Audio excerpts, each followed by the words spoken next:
রাজ্য বিজেপির কোনো নেতা নেতৃত্বকেই দেখা গেল না বীর শহীদ জওয়ান ঝন্টু আলী শেখকে শ্রদ্ধা জ্ঞাপন করতে। মুখে সর্বদা দেশপ্রেমের কথা, অথচ ভারত সরকারের এক বীর সৈনিক শহীদ হওয়াতেও তাদের কোনো উচ্চবাচ্য দেখা গেল না। তেহট্টের পাথরঘাটার বাড়িতে এসে পৌঁছেছিল শহীদ ঝন্টু আলী শেখের দেহ। তাকে শেষ শ্রদ্ধা জানাতে বিভিন্ন এলাকা থেকে হাজির হয়েছিলেন অসংখ্য মানুষ। শ্রদ্ধা জানাতে দেখা গিয়েছিল বিভিন্ন রাজনৈতিক দলের নেতৃত্বকেও। শুক্রবার বিমানবন্দরেই শ্রদ্ধা জ্ঞাপন করতে উপস্থিত ছিলেন রাজ্যের মন্ত্রী ফিরহাদ হাকিম, তৃণমূল নেতা সব্যসাচী দত্ত, প্রদেশ কংগ্রেস সভাপতি শুভঙ্কর সরকার।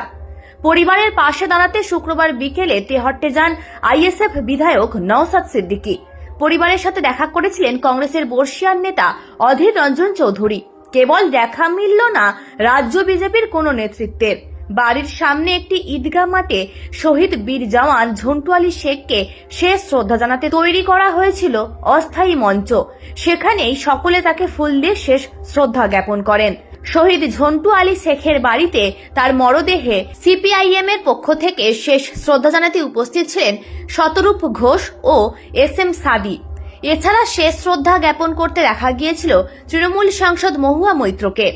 আজই শহীদ বীর জওয়ান ঝন্টু আলী শেখকে কবরস্থ করা হয়।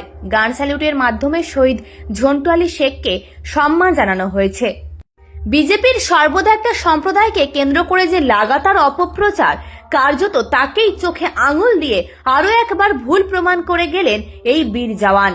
নিজের দেশকে রক্ষা করতে বুক চিতিয়ে প্রাণপণ লড়াই করে শহীদ হয়ে দেখিয়ে দিলেন দেশপ্রেম কাকে বলে।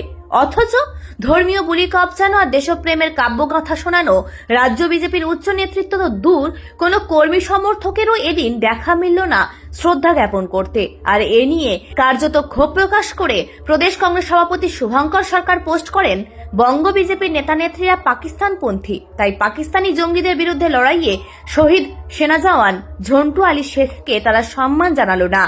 বীর শহীদের শেষ যাত্রায় সম্মান জ্ঞাপনে দেখাই মিলল না রাজ্য বিজেপির। আর যা নিয়ে ইতিমধ্যেই নানা মহল থেকে প্রশ্ন উঠছে। এটিকে কেন্দ্র করে রাজনৈতিক ফায়দা লুটতে কিংবা হিন্দু মুসলিমের বিভাজন সৃষ্টি করতে পারবে না বলেই কি রাজ্য বিজেপির এ বিষয়ে কোনো ভূমিকা নেই?